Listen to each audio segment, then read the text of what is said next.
commissioners modong e IEBC kuom jauchiel modongo onge mora mora ma o qualify to be chairman nikech mondo i qualify to be chairman nyaka be ni ng'ato mo qualify to be a judge of the Supreme Court. Koro giwacho ni jauchiel moko modong ka onge ng'amo qualify. Manyiso ni kigolo Chebukati to koro chairman koro onge. Mano to nyalo kelo problem matin. To kaluwore ji kaka neno ga ka doho ng'ado ga bura.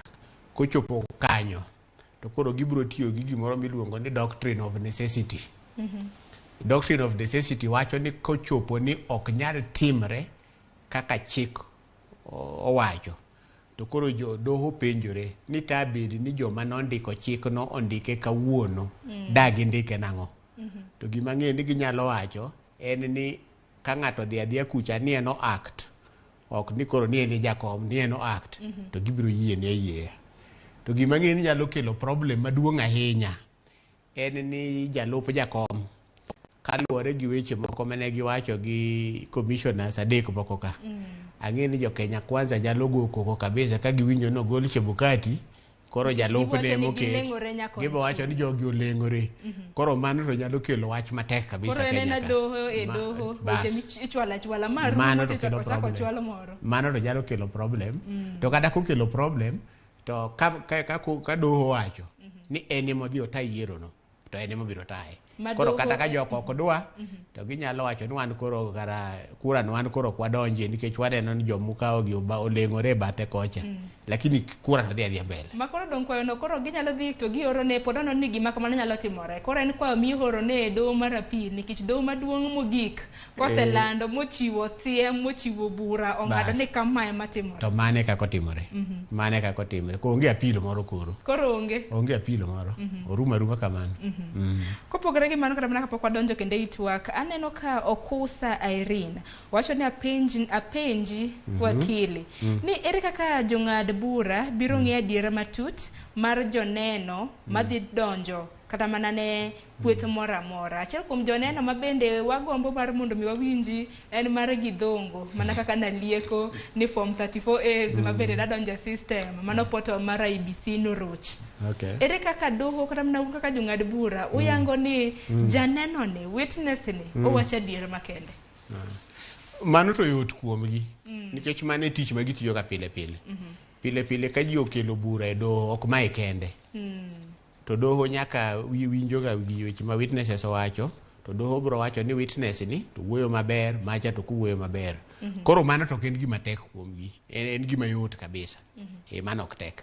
Nikech ni mane tich ma gitiyo ga mane bende mopuonj gi timo opuonj gi ng'ado bura. To mondo ing'ad bura nyaka iwinj weche ma witnesses wacho to nyaka bed ni inyalo wacho ni witnesses ni wacho adier kata ko wacho adier. Mano training ma gisedhi koro kanyo to tek. No nikech kata mana kako penjo ji penjo. Samoro ng'ato nyalo dhi mabag ni kacha machake doge gima noko wacho kata. Kamano. Mano to ok tek kuomgi. Mano yot. Gitimo pile. Wakili king'iyo buche manochwala e nyim doho maduong' mogik buche ochiko mabende nochwala kaluwore gi evidences mago neno gi ranyisi mabende ni kachin kaka wakili mosebedo kata mana ka wacho kata mana ka ing'ado weche mag chike mopogore de wach nango king'iyo kata mana petitions manoter e doho kacha bende giromo iwacho ni pio romo mogo koso mogo robo kineno gi kata mana king'iyo gi. Mokwongo asesomo adek kende. Asesomo mar Azimio, asesomo mar Okiya Mutata, to kod mane kendo cha gi mar Kuria. Madek be masesomo. Ing'eni nyore koketgi public to gi ng'eny. Mar Azimio kende jo okel gi mogo 10. Koro mondo isom gigo te nyalo kawo time. Lakini bende ok ochuno ni nyaka isom gigo te kinyalo ng'e ni to ma ochiko kure. Nikech seche moko bende kineno ka ji okelo papers mang'eny ahinya e court. Samoro ok en ka ni papers go duto ibiro som. Samoro gima gitimo en ni gidwa miyo ng'at maduoko bura tich matek. Nikech ok obi ng'e nte iye gik mikelo ka. Ang'ono mipande iye kucha. Azimio nokele mana gi lori. Koro en chuno ni nyaka some te. To gima nyalo wacho kuom gine mare Okiyo Mtata mokwongo. Okiyo Mtata ahinya gimowacho en ni IEBC okogo kwano maber. Koro mano to en tich mayot. Nikech gima kot biro ng'ado en mana ni to kwano mane mwatigo, voter turnout mane mwatigo. Koro mano to tich mayot. To ka kot oyie gi kwande no, to kata bende ni gik moko gi te kot odagi. To pod kot bo ng'ado bura ni jodo gi yiero. Nikech en gima wacho ni kaluwore gi kwano mogocha, onge ng'ama nochope 50% plus 1. To sheria wacho ni ka ng'ato kochope 50% plus 1 to ji dokie kura. Manyiso ni giro Okiyo Mtata no ka kot oyie gi kwayo ne cha ni kwano mane IEBC otiyo go en kwano ma ok dikare, to nyaka ji dogie kura. Kata bende ni mar Azimio giri gipok uwinji, pod nyaka ji doge kura. Kata ni okochopo kwana tamalo 50 medachiel. Mano nyaka ji dog. Kata bende ni IEBC notiyo maber kata ne gitiyo marach, nyaka ji dogi. Mare Moses Kuria. Ene mosiro en to siro to bende gimowacho maduong' en ong'iyo ni Ogai mar Azimio. Agent mare notimo gimoro marach, no commit election offense. Koro wacho ni koro gima agent mare notimo Bomas no oromo mondo doho owach ni kapo nono kata an be ni ji doki yiero to Ogai no okonego chung. Nikech negi commit election offense. Mano chief agent mar Azimio, mano kanchore. Onego bed ni dog kendo chung e yiero kendo. Ok agent, mano Ogai wuon. Nikech gima agent ni otimo mano ine mitimo. Bas. Mane ma Kuria okwayo. To kata mnano kodonjo ne kanchore kendo donjo ne nyaka Ledama. Yes. To wanga kini. Mana diere. To gima nyalo thago case ma Kuria okelo no. En ni Supreme Court tije en winjo case madwa challenge election, ok ma support. Onge kamoro mowachi ni nyalo tero case ni dwa support go election mar ng'ato. Makoro mar Kuria no bi pedha yanga kata mar winji. Kaluwore gi parona. Ok awachi ni an kare, lakini kaluwore gi parona, to ento moro ma koti nyalo rucha piyo moko budho ahinya. Ok apar kibodhi kode mabor. To kata ka kot odhi kode mabor, taming'a piny ni en to bang'e to kot nyaka wach ni mae to nok onego kel kae. Ng'ur kende michwalo. Gimomiyo kot nyalo weyo mondo dhi adhiya mbele en ni kidwa ruche mapiyo to biro kawo time mang'eny, nikech pod bo chulo ni buchene ma pod oyal, pod kot ononi to kele maber koso kokele maber. Koro samoro kot wachoga ni kar mondo waketh sa ni wanono gimoro ma bende ok lich ahinya no, warita chieng' kwa koro wang'ado bura, to wach mare no bende wabiro wache iye kanyo. Koro mano to nyalo dhi mbele, lakini kaluwore gi neno na to onge kamoro e katiba kata Elections Act mawacho ni inyalo kelo bura midwa sirogo lendo. Giminyalo timo en ni kosedonjo tinyalo biro tikwayo kot ni mondo keti bed gima kot luongo ni interested party. Osiepe mag doho. Interested party opogre. Interested party en ng'ato ma samoro osiro konchiel. Mano le. Osiepe mag doho kata gin jomoko nego bed osiro ko mara mora. Gin neutral. To interested party tiwacha na bende an gi wach moro monego awach kae. Koro yiena uru mondo abi awache. Okorwaka e bura no to miya uru thuolo. Koro nonego bed nodhi kwayo do thuolo mondo wach weche modwa wacho go. Then koro koyiene to bas koro nyalo wacho. To thuolo mag interested parties gi bende pod gin gi thuolo koso oyo koso kata deadline dong norumo chieng' tarik 22. No, pod ginyalo. Pod gintiego. Interested party en ng'ato mawacho ni kaluwore gi kaka ng'ano odonjo no, nitie gimoro e donjo modonjo go no manyalo affecta. Koro miya uru thuolo mondo bende awachie matin kuome. Koro gin to pod gin gi thuolo. Gin pod gin gi thuolo. Makaluwore gini to ni Moses Kuria ne donjo kacha kaka interested party. Mano to donjo maber, lakini kaka donjo no to giparo na wuon. To okodonjo yo maler. Ma paro ni en to ibiro kwere no okodonjo yo maler. To katieko gi petition mar Azimio, to gima nyalo wacho en ni inyeni kapok ineno duoko to samoro inyalo riambo, inyalo paro ni mae ber kabisa. To gima nyalo wacho ni gik ma giwacho go ok gin weche minyalo gin weche mapek. Gin weche mapek. Anyalo wacho ni kapo nono joka oduoko gik ma giwacho gi yo maler, to mano nyiso ni kar election no otimre maber. Kwatiyo gi language mwatiyo ga to wanyalo wacho ni gin kod prima facie case. Case ma kapo nono ni onge duoko tiwacho ni kara koro nyaka ilo bura. To for IBC nyalo wacho ni kaluwore gi gima Azimio kelo, IBC nigi case to answer. Nitie gimoro ma nyaka giduoki kuom sani, ma ka giling mok giduoko to Azimio koro nyaka faulu. Nikech kata mana Azimio bende nochiwo ne IBC thuolo mar seche 48 mar mondo mi gichiw duoko mamoko. Ageni nyaka sani chakre chieng' ofis nyaka sani seche 48 osekadho. To mondo mano timre to doho ema nyaka gol order no. Mano pod en kwayo. Pod en kwayo. Giketo kwayo ni IBC omiyo achiel 2 3 mabiro konyowa e bura mwatimo ni. Mano to bende chiko yie. Kata mana 2017 kata mana 2013 bende negi timo kwayo no. In 2017 sama ne gin Bomas inyalo paro ne gikelo kwayo no migi copies mag original forms gote. Bukot no wacho ni migiuru. IBC ne tem dwa tamore to no wacho ni migiuru. Ne gikwayo IBC kapo gibire ko to IBC odagi. Bas kane koro gisedonjo to koro ka gikwayo to koto wacho ni migiuru gik ma gidwaro. Koro kuom sani to mago pod gin kwayo. Doho ema nyaka ng'adi to imiyo ugi koso ok miyugi. Lakini kaluwore gi kaka chiko wacho to mande tibiro migi. Nikech sani pod gidhi nyime gi duoko mabende nodonjne gi godo, ng'ur mabende nodonjne gi godo. Kabe ang'eni kweth ka kweth mabende nodonjne gi, ang'eni William Ruto nitiere gi okinde mage, Azimio nitiere gi okinde mage, IBC bende nitiere gi okinde mage. Wach mapek ka nitiere IBC. IBC nitiere gi commissioners 7. 4 kuom commissioners 7 makamago ne opogore gi jowetegi adek e kinde mabende ni chiwo duoko. Dibed ni commissioners 4 mabende nopogore gi jowetegi ka kaluwore gi okinde mananeno mag IBC mabende osenyiedhore lela. Dibed ni gimbe gi represent magi koso magi biro bedo gi representatives mopogore koso magi mani luongo ni interested parties mabende koro biro donjo. Ing'e ni ok gidonjo kendgi. Odonjnegi. Azimio odonjonegi. Koro penjo ma doho biro bet ko mokwongo kata kapok wecho dhi mabor ahinya en ni to e case kailani ma IBC no timo elections as IBC bende nyalo donjo ni commissioners as commissioners. Mano penjo ma nyaka nyalo donjo ni commissioners.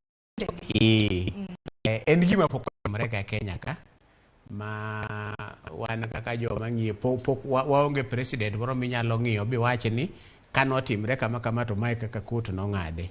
Koro en gima biro mokwongo, lakini gima duong' en ni kodonjni to in gi haki mar duoko. Koro kata ka doho pok ochako nono ni to bende donjni gi e yo maler to ginyalo duoko. Te duoko gino oyieni gi siro gima joko wacho kata oyieni gi kwedo. Koro ok inyal tamo gi siro kata kwedo nikech odonjnigi to ng'ama odonjnigi nigi haki mar duoko. Koro gibende warito tich abich mwadhiyeni mondo wane to gin to giduoko nade. Nikech ang'eyo chieng' tich abich ema bende duoko duto te duoko duto te nyaka mag commissioners go biro. Koro ing'e ni tich abich biro chopo ka doho wuon pok ochako ng'iyo gigo. Koro onge ng'ama nyalo tamogi, nok inyal duoko. Oyienigi kaka ng'ama odonjnigi. Nikech ok gibiro kendgi. To gima naneno ni jo Azimio no tema bedo joma riek. Samoro bende ji ng'iyo ang'iya nikech king'iyo bura ma ji kelo no to onge kamoro amora ma giwacho ni commissioners gi notimo gimoro marach. Onge. Koro penjo manyalo betie to ka onge gimoro ma gitimo marach to udonjo nigi nang'o. Mano nyaka bedie. To doho bende nigi teko mar wacho ni ng'ato modonjni ok odonjni gi e yo makare. Giluongo ni misjoinder. Giwacho ni mae biro ketho sa. Kendo biro medo garama mar bura. Nikech koro bo chuno ni jogi duto nyaka kel duokogi, doho nyaka som duokogi, joma odonjni ka bende pod nyaka som duokogi go. Koro doho nyalo ng'iyo mago to wacho na jogi to wan ok wane gimomiyo donjni ji kae. Ma doho nigi teko mar gologi. Chiko yie ni doho golo ng'ata morwaki bura moko onego bed norwak kanyo. To kuom sani taparo ni gima chando jo Azimio ahinya ni gin gi geno ni commissioners gi nyalo duoko e yo masiro bura magikelo no. Ahinya kuom wach mar ni ne poka gine ni constituencies piario ka birio ka sama ni lando teje ni William Ruto yombo ne poko kwan gi ka gikelo response mawacho no mano notimore adier to mano to IBC kendo ni kitabu mana ranyisi evidence kata ka wan gi pedho ni adier kar chung'od bura madirom 27 ne poko kwan to bende kata mana Azimio la Umoja ka ninjo kata mana Raila Odinga kaluwore gi petition ng'ur mabende na gichiwo bende ne gilieko kaluwore gi kweno kata mana ombulu manokogo ahinya e kaunti ma Mombasa wang'e ni kaunti ma Mombasa mani lemo mar gavana nokogo ombulu wantiere gi gavana bende kaunti ma Kakamega gi kar chung'od bura mamoko gi wards kaluwore gi petition kata mana ng'ur mabende Raila Odinga Azimio nodonjo no e godo IBC gocho ni mago na gin strongholds margi samoro no thiero kata mana ji mar mondo mi kik wuogo ko karomre mar dhi luto ombulu kes makamano te yalo nade no nitie gimoro miluongo ni voter suppression yani itimo gimoro manyalo miyo ng'ato mantie gi gombo mar dhi go ombulu koro wach ni kara kok ka gavana ok ochung' tan gavana ema adechgo koro mani nyalo sindo jomoko biro mar ariyo governors gi bende koro samoro ok gi mobilize supporters gi mondo wigo koro gima duong' en ni ang'o momiyo nokotim kura kuondego. IBC nowacho ni ne nitie mix up moro matin ma kids manonego dhi Mombasa nodhi Kakamega to modhi Kakamega nonego dhi Mombasa koro ne wacho ni ok gin gi time mar loko mano to jo Azimio to wacho ni mano en gima ng'ato notimo gimong'eyo koro koyudo ni mane nadier ni jogi notimo atima gima ging'eyo mondo kik tim kura kanyo to mano tiluongo ni voter suppression to kitimo voter suppression to mano oromo mondo doho wach ni kura kara nokotimore maber mana kaka gimoro ma bende giwacho ni jomoko nodhi go kura to yudo ni ne gibedo transferred polling station manoterie koro terie polling station moro mabor mano bende iluongo ni voter suppression nikech giwacho ni gimidwa timo en ni ng'ato mosebire polling station koyudo ni tere kamoro mabor ji kama noseyiero to samoro ok obi dhi kuro koro gima IBC bo bedo gi tich matek en nyiso doho ni to ang'o momiyo notim transfer gi nikech transfer inyalo ka tim mana kikwayo koro koyudo ni nitie transfer mang'eny manotim ma ji ok okwayo to kendo yudo ni gigi notim ne stronghold margi to mano to doho nyalo yie ni kara wach nitie wach moro mana kaka na nyisi cha ok en ga ni nyaka ikel case ma perfect gimitime ni ikelo kiawa koro inyalo kelo kiawa ni sama ni timo transfer gi ng'ato ne nigi wach moro ng'ato ne dwa ketho kura kae koro mano to ginyalo faulugo wakila neno ka odong' mana dakika matin ne 12 kende to romo saa 5 mane bed ni wadhi nyime gi tieko twak makama jopiny bende aneno ka nigi penjo mathoth abiro temo yiero moko kuom penjo ma bende napok idwoko nikech moko kuom penjo ma bende aneno ka moko kuom gi bende nisedwoko Oindo Kennedy owacho no wuok fedha bure Nairobi penjo na wakili ni to be nitiere chik moyiene doho mondo olanda jaloch mar piny Kenya mana kaka na wacho cha kisoma gima katiba wacho to onge kamoro mondikie ni ginyalo lando jaloch gimondik ayanga mwaneno en ni ginyalo wacho ni nokotim kura maber kata ginyalo wacho ni kura notimre maber gik moko ariyo kende mondiki lakini kisoma Elections Act wacho ni election court nigi teko mar lando jaloch koro gima ji mang'eny penjo en to koro doho boluwo gima katiba wacho kose giboluwo gima Elections Act owacho ka giluwo gima Elections Act owacho to ginyalo lando ni ng'ane ne motelo to ka giluwo katiba to ginyalo wacho na wan gima katiba yienwa en mana lando ni ng'ane noyier maber kata ng'ane no oyier maber to kuom sani to onge winjruok e wachno kuom kinde to court bende pok obedo gi thuolo mar ng'ado bura ilano. Mae madhi bet mokwongo kuomgi. Mae nikech jo Azimio nitie bende gitero kwayo ni mondo land ni Raila moloyo. Gima theko gi kwachgi no en ni giwacho ni kura nokotim e yo maler.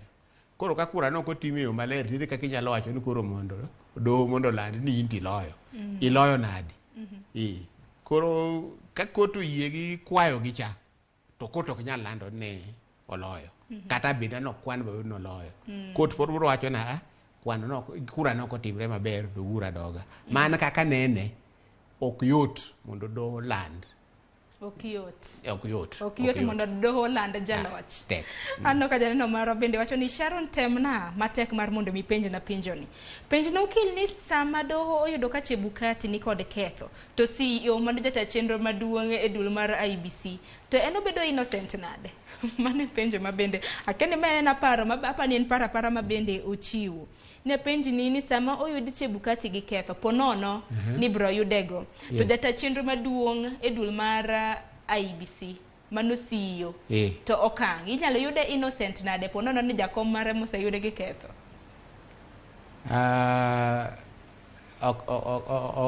Kawinje maber wacho ni koyud ni IBC nigi ketho kose jakom nigi ketho. Ene na penjo mana apa nene na paro ma ochiwo kapaka ramna ken penjo. Ene na paro wacho ni penj na ukil ni sama ponono ne oyud Chebukati gi ketho to CEO mano jata chenro maduong' awinjo mar IBC to bende nyalo yud innocent mane penjo mo penjo kana ene na paro mochiwo. Lakini nyalo duoko pi mapiyo ni CEO kodonjeni. Koro chik ma Kenya to wacho ni kokodonjini to ok nyal ng'ad bura kuomi. Koro abeni jo Azimio nigi wach moro gi CEO ta nyaka gidonjne. Koro kot pod nyalo yudo ni Chebukati nigi ketho to CEO to pod giwe aweya. Erokamano ahinya. We kawe moko kuom penjo manitiere e mbui mar Facebook kapok watieko twak makama mar mondo mi imiwa paro mogik. Aneno ka moko kuom johera magi nyithindo mabende ni puonjo dawach kata mane jopuonjre magi bende sechopoka gocho na mos ni wakili wuod game. No kinyiso kata mane ni wuok game makanye yala game yala. Koka mano bende penjo aneno ka gichal mana iseduoko moko kuom gi ji bende penjo mana ni Chebukati ni kapo nono ayude gi ketho chik mane minyalo kawne mago duto te wakili ni selero. Koka mano wakili bende nitiere wach ma bende Azimio bende na wacho ni nitiere moko kuom kuonde luto ombulu ma bende na onge debe auchiel mago mar luto ombulu. Wang'e anga ni nitiere debe machakre gi mar jatend piny Kenya imol nyaka mar MCA. Akeni mago bende ranyisi ginyalo chiwo nade ranyisi makamago. Luwore gi evidence ma gikelo. Ing'eni ne gin gi agents kuonde gote. Observers bende nitie. Koro an gima paro ni ginyalo timo ni ginyalo kelo agents gi mondo wach mano. Lakini kana somo petition margi cha to kayudo kamoro ma agent moro amora wache ni ne an agent kama to debe moro ne onge. Mano ok aneno. To kok iwacho kamano to koro ok ginyal wache. Mana kaka na nyisi cha ni gik moko duto te midhi wache doho nyaka bed ni mosendik piny. Onge gimoro ma gidhi medo. Iparo 2013 mane gikelo affidavit moro tok ne kelo kwayo gi mokwongo cha. Ing'e debe magi bende giwacho nikech giwacho ni 8 counties aboro joluto ombulu maromo 33,208. Okay, awinjo. Iwinje. Koro donjo. Iwinjo kama kelo na. Koro donjo. Makoro giwacho ni nokochiwne gi ballot papers auchiel. Par ni magi gene gwenge. In fact, en penjo maber. Bed ni itime. En penjo maber. Nikech kanitie pogruok kind ombulu mogo kata ni governor gi senator to gi president. To penjo en ni sama ng'ato donjo cha timiye ballot auchiel.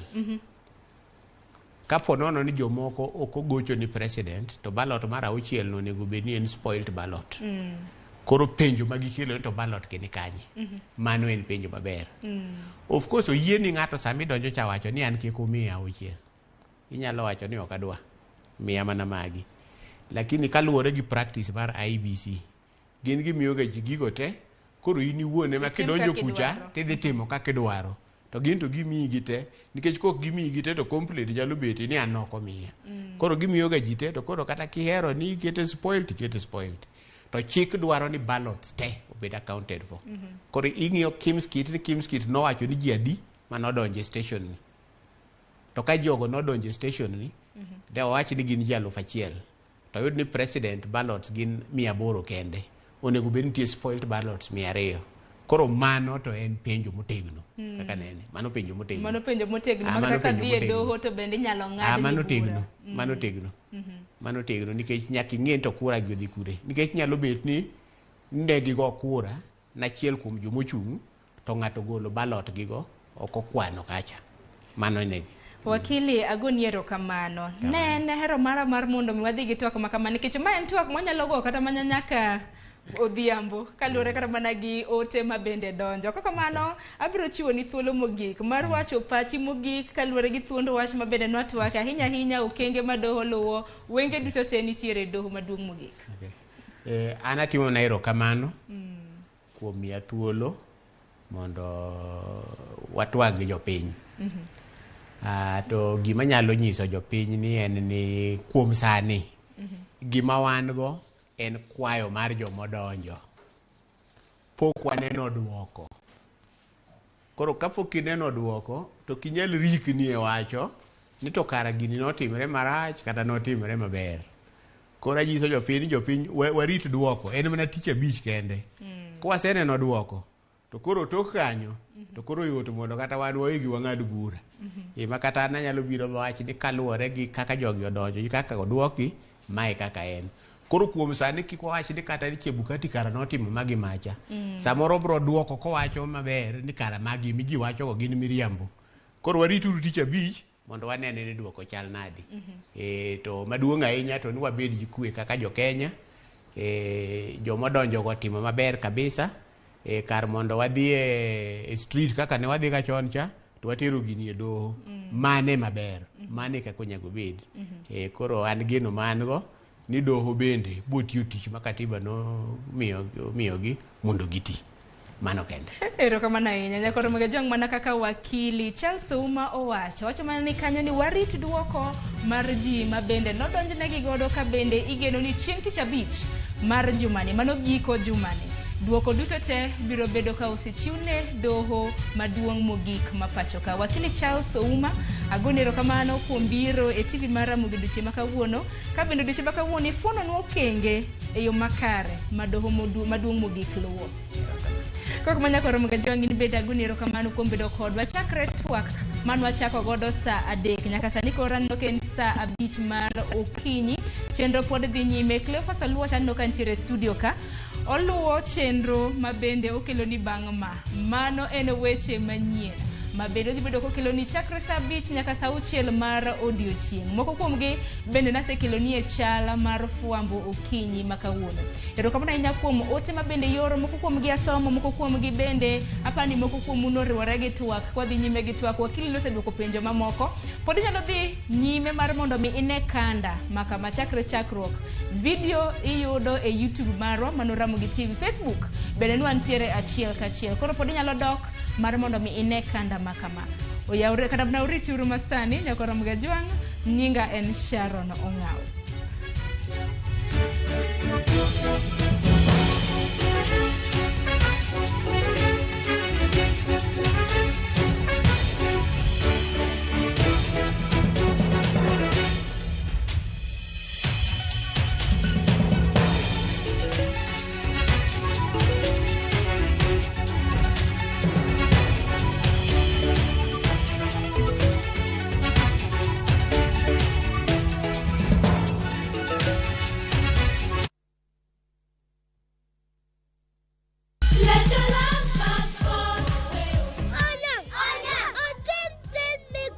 Ngeso ka ngeso, wakelo ni gik mamit makelo mor. Everyday, I Rogo mar nyithindo kae, wakelo ni talanta. Leo rombo lemo lumalema, leo rembo lomo lumalema. Loso gi lwedo. Wapuonji tedo be. Gi moko mamit. Kikelo ni kod Lox Ponde, Sally Kosgei Odhiambo, to gi Josephine Achieng'. Rogo mar nyithindo ngeso sadek mar okinyi to ibonwa e Jumapil saboro mana e Ramogi TV.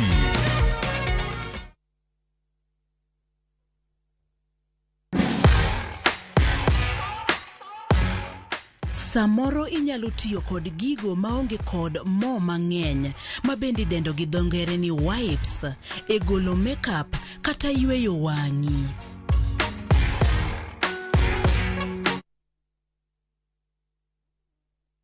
Collect fare kwa boda au matatu ukitumia ViewPay cashless na uqualify for bima ya 100,000 shillings pamoja na medical cover ya 20k na permanent disability cover ya 100k kwa 5 bob pekee. Dial *236# today to start using ViewPay cashless.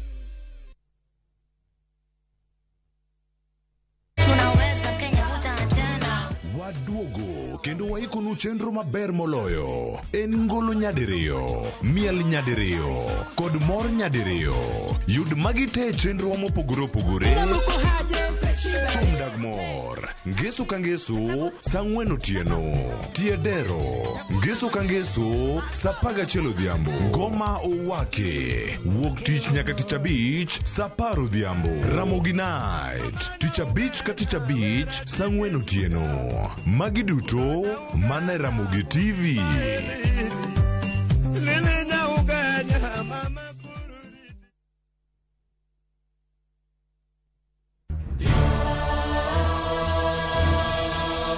Gik masiko timore ngimane miyo bedo gi penjo mang'eny. Anyalo timo ni gima rach ahinya Tapki. Nono nyalo bedo jasiki maduong'. Gabe onyalo bedo gi mor e ngimane. To hera ma en go kuom jode miyo temo umogi gi yore te. Ing'e ni kawuono Tapki ochako miyi ngima machielo. Akwai ni ikonywa wate. Tapki, wuok tich nyaka ngeso, saa 2:15 e Ramogi TV.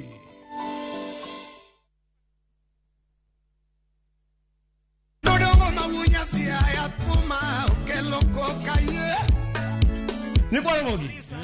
Mahingo mwende Ramogi Night, wakilo ni manangolo. Wadich gi benga gi ohangla gi luo artist kata luo nyadendi magolo thum maber.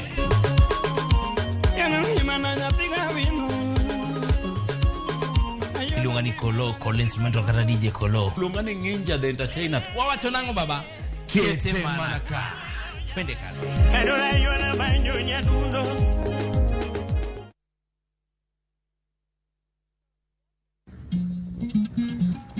Oganda en kitgi.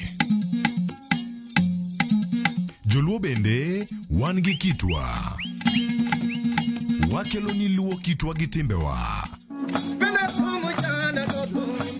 E chenro mar 111. Ngeso ka ngeso, saa 1:45 mar otieno, girabala kwasi wad girajabu. Kodo dhiambo, wonyangege.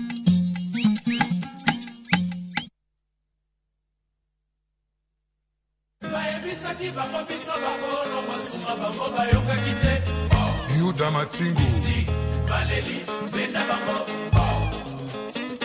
Ondike Biblos ni ask and it shall be given.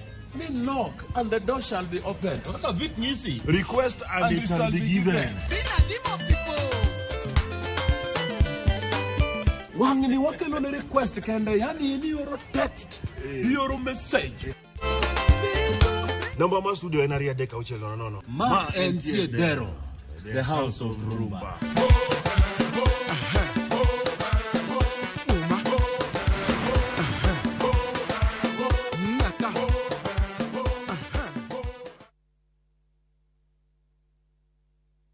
Big leagues are back. Enjoy boosted odds on the English Premier League, the French Ligue 1, the German Bundesliga, La Liga, Italian Serie A, and many top leagues only on Shabiki.com. Kuwa Shabiki. Play now. Strictly not for persons under the age of 18. Betting can be addictive. Play responsibly. Shabiki.com is authorized and regulated by the BCLB. License number 416. Introducing a new way to earn cash every time you buy airtime. Simply dial *487*2#. Buy airtime, pay for electricity or water bills for you or someone else, and get paid papo hapo. Usinunue airtime na tokens bure bure tu. Earn instantly with *487*2#. Dial *487*2# now.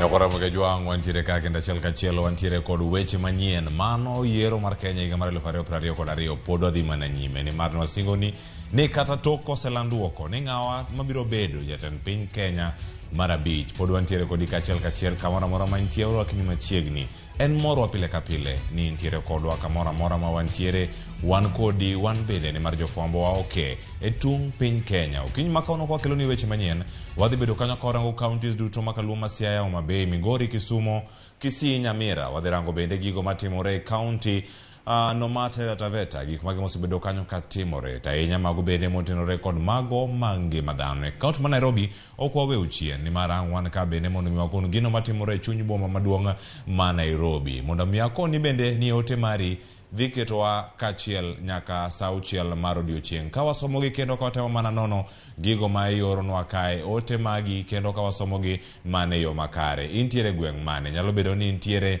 Nyamasaria, intiere Molem kacha, koso intiere gwenge ma ahero arwakini machiegni, jogo mantiere Rongo, jogo mantiere Migori kacha, intiere jogo mantiere Got Kweru orwakuni machiegni, jogo mantiere alwora mar Homa Bay town kanyo un bende orwakuni machiegni nyakora mkejwang chenro ni mar weche manyien. An nyinga Cleophas Oluoch kochako sani nyaka sauchiel wantiere kodi weche pothoth odiochieng' ma kawuono en mano odiochieng' mar adek arene jong'ad bura wanyalo wacho kanyo ni kweth mopogore opogore ne chwalo ng'ur margi mag kwedo duoko mar jal manolandi ni jatend piny Kenya moyier mano William Ruto. Ng'ur makamano masano osedonjo ne IEBC kachiel kod commissioners meke William Ruto kachiel kod jalup mare. Mago duto wadhi rango bende mana chenro ni mara mbakoro mkao keloni weche manyien ma pod en yiero mar Kenya higa mar 2022. Wachakre gi kaunti ma Taveta wayudo kanyo ni Kamisi Abdi Chome koro yudo kom mar od bura mano Mavoi bang' temo kuom thuolo mar higni 25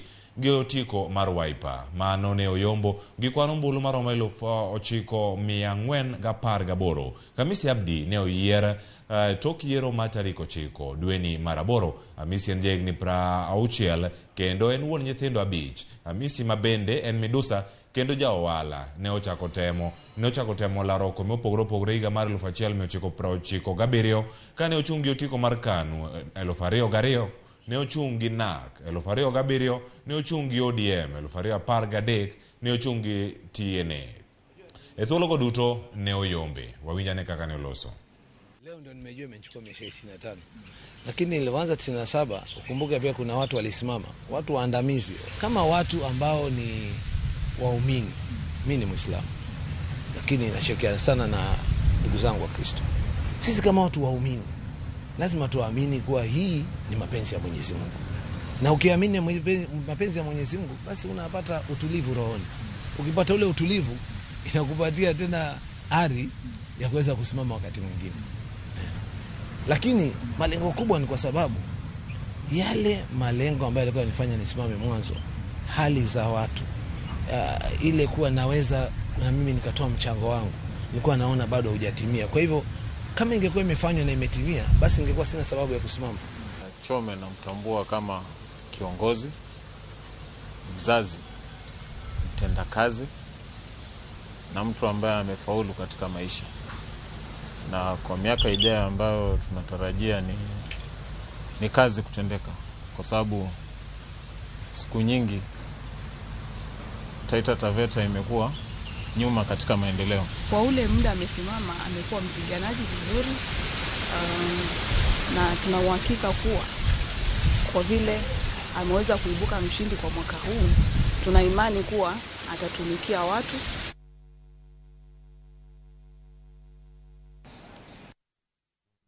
matimore nyakura mage jwang en man rango ni sani kupogore gi mago pod en man manyawacho ni en tema otemo kuom higni 20 kod abich. In isetemo kuom thuolo marom nade wacho kanyo ni gigo osebedo kanyo katimore ka gi kacha. Ndio gik mathoth nyakura mage jwang osebedo katimore. Sani koro wadaringo kendo wadhi ane kaunti ma Kisumu. E kaunti ma Kisumu noka mag arita kwe kata kopogore gi mano wantiere kod jofwambo amoke mago e tung piny Kenya kanyo gi Millicent Adhiambo kachiel koda Crispin Otieno kantiere kaunti ma Kisii. Millicent Adhiambo ang miyo walere kaunti ma Kisumu ni gik mage matimore kanyo kotenore kod arita kwe. Crispin Otieno ang konwa ni nyaka sani chenro mag chamo muma e kaunti ma Kisii ochopo kanye. Governor moyier Mano Simbarati ikruok chalo nade. Wachaka ne kanyo koro gi Millicent Adhiambo kantiere kaunti ma Kisumu. Millicent, Kisumu nyaka sani report moyudo ni jochieo ka nigi kibaji ni arita kwe to chalo nade. Ka nyaka sani nitiere jogo modak e kaunti ma Kisumu mane kar chung'o burano ma Kisumu East. Nyaka sani gwenge ma Nyamasaria molem kanyo Kerango kata gwenge mar Rabuor kanyo chal mar arita kwe en nade. Weche chalo nade kotenore kod arita kwe kaunti ma Kisumu. Millicent.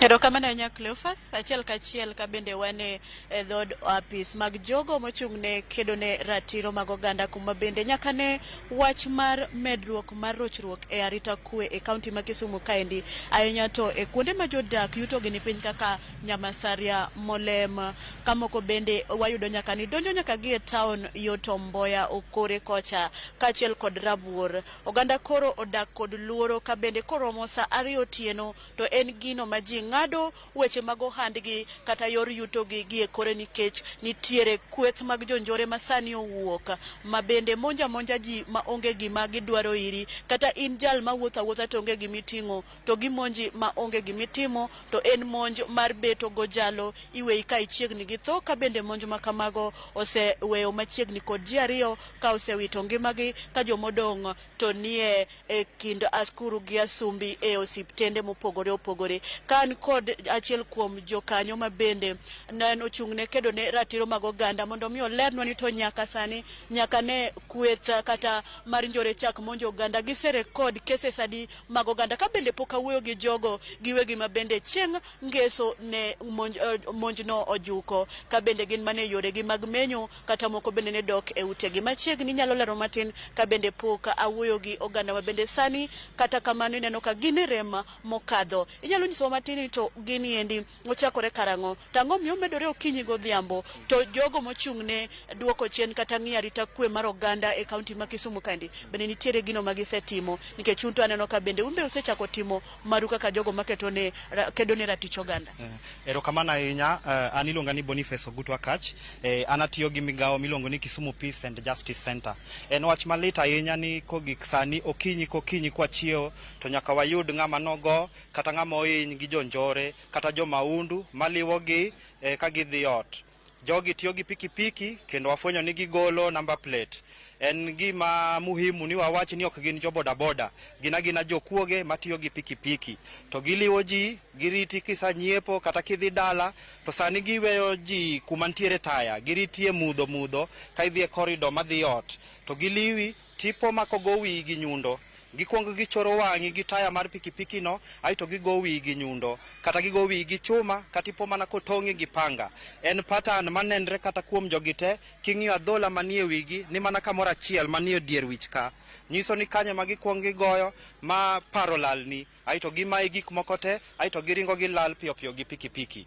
En wach malit ahinya ni nyaka sani polis pok waneno komako kata mana ng'ata achiel kata apiko achiel. Sama lose kodini e wik achiel mokalo ni wasabedo gi cases 9 mag jomosago makata nyoro ji ariyo nyoro gotieno ji ariyo nogo. Achiel en pastor mantie Ofunyu to achiel en kijana moro ma wawinjo ni pod ni mane hospital nyaka sani. Omiyo wadwa kwayo polis ni un gi right mar miyo jopiny te security.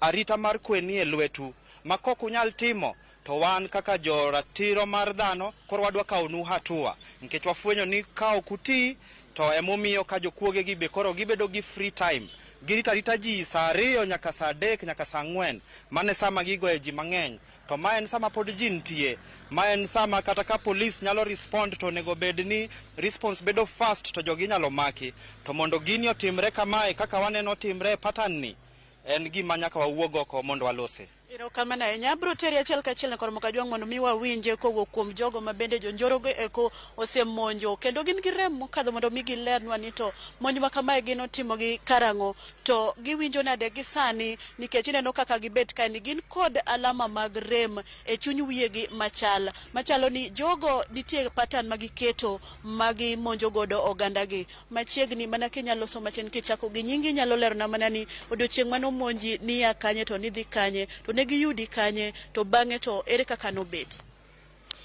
Kachako gi nyinga iluonga ne Michael Omolo au funyu lakini apango landi Ragumo chieng' Monday tarik 22 na atieko tich mar asol gimoro saa 3 nawacho ni warawe ol kanyo mondo ane kata mana news mag Supreme Court gi koro kono chopo saa 3:15 naneno ka koyo medre koro nawuok mondo adhi akaw jaket moro mondo aduga ne mpira koro kachopo machiegni 20 meters to kuma ninde to awinjo mana ka gimoro chwado tok wiya to achal ka gima shoko goya ta lwar piny kalwar piny to paro moro duguna after seconds taneno ka jomoko ni mbele na kama chiegni gi dhot kuma adake to kagone gi uwi ta simo na sofu to simo lwar koro amoko touch mar simo to kamenyo gini to giringo gidhi koro kawuok adwa ni mondo adonjo to koro awinjo gik moko ndong kuoma nikech pacha ne ok ong'e ni ang'o manotimo awinjo gik moko ndong kuoma tapenjo ni koso pie ma jogo olo kuoma to goya shock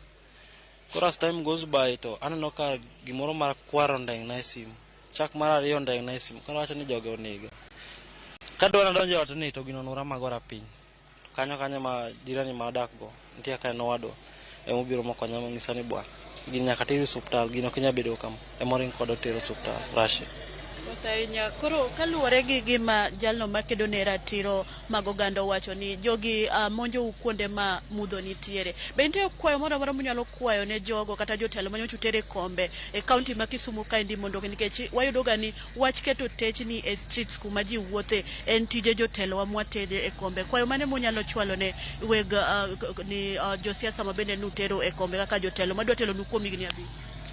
Nitiere tije moko ma kata kapok idonjo telo tidwani mondo tiketi telo nitie moko minyalo tim koro kaka taya nitie kuonde moko mag mudho minyalo kete taya koro kaka kuma nogoya from a distance of a center to kuma nogoya onge taya kata achiel koro jogo nokawo advantage mar onge taya no to gigoya kaeto ne giwuok e toka no kaneno gi koro kwayo mane ma un go ne government kaber to okong gin moro mane gino Uhuru Muigai Kenyatta ker mar Kenya okelo ni mondo non jo pengi maber number plate gi brake light gi onego bed ni ng'iyo gi mondi ok ni ng'ata riembo peng kata nyathi matin ng'ata riembo peng tek no ng'e riembo peng riembo nyaka non gi matut mondo ng'e ni magi joma chal nade kama na manya mapiyo nyalo nyiso amari ninga Philipo Nyango adak malem jogo na attack taka na wok chieng na wok e tich koro pa moroka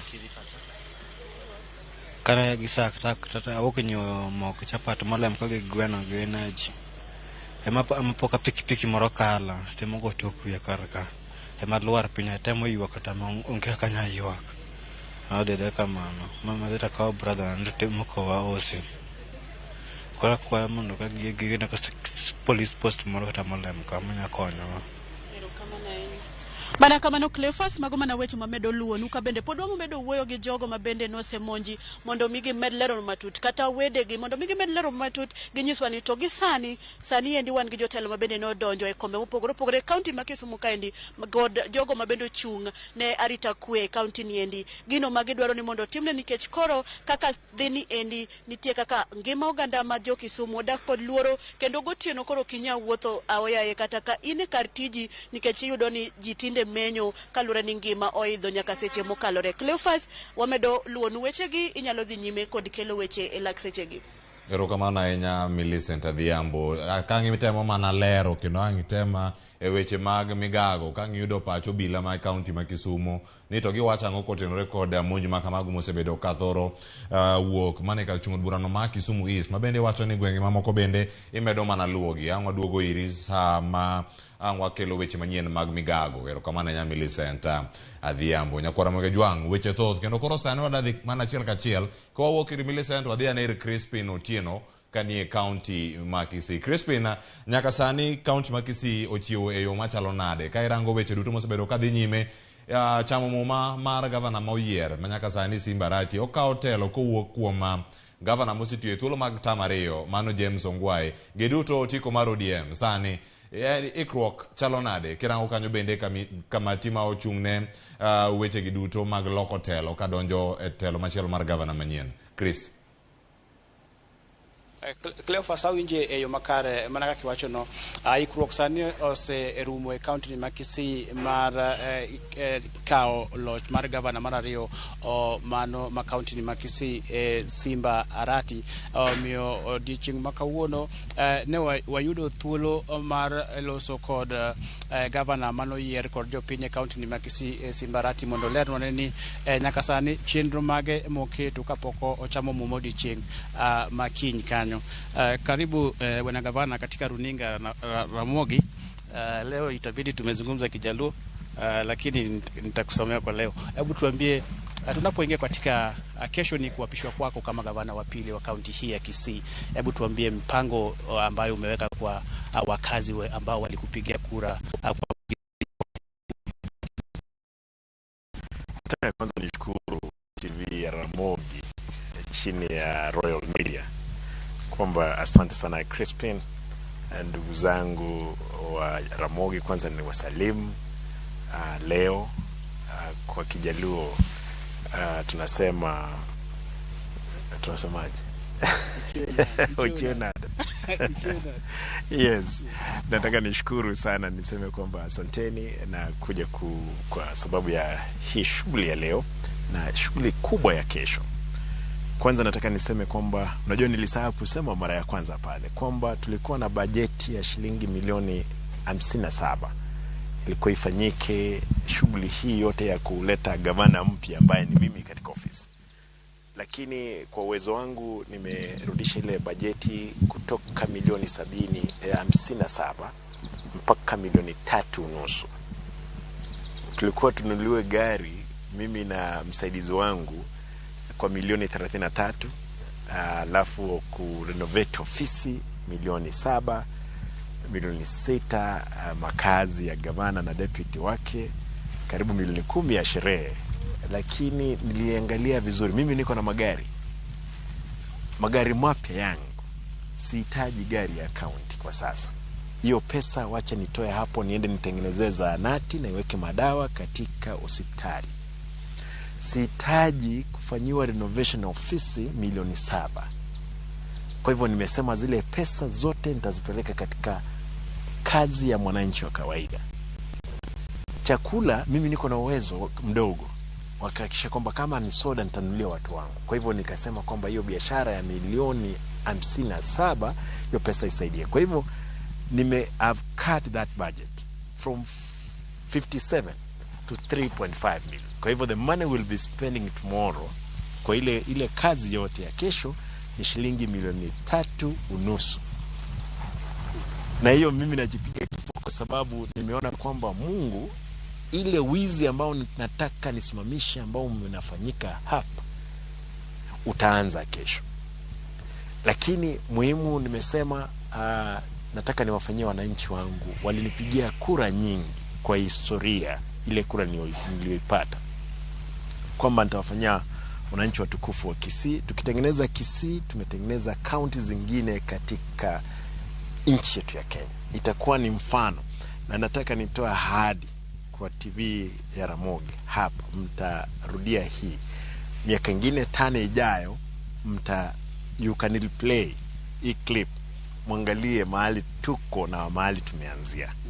Hivyo bwana Chris, nataka niseme kwamba mimi niko tayari kuwatumikia wananchi watukufu. Kesho nataka niwaalike wale wageni, Migori iko hapa karibu, Omabei iko hapa, wale ambao wako karibu, kuja tusherekee kwa sababu hizi ni kaunti za nyumbani.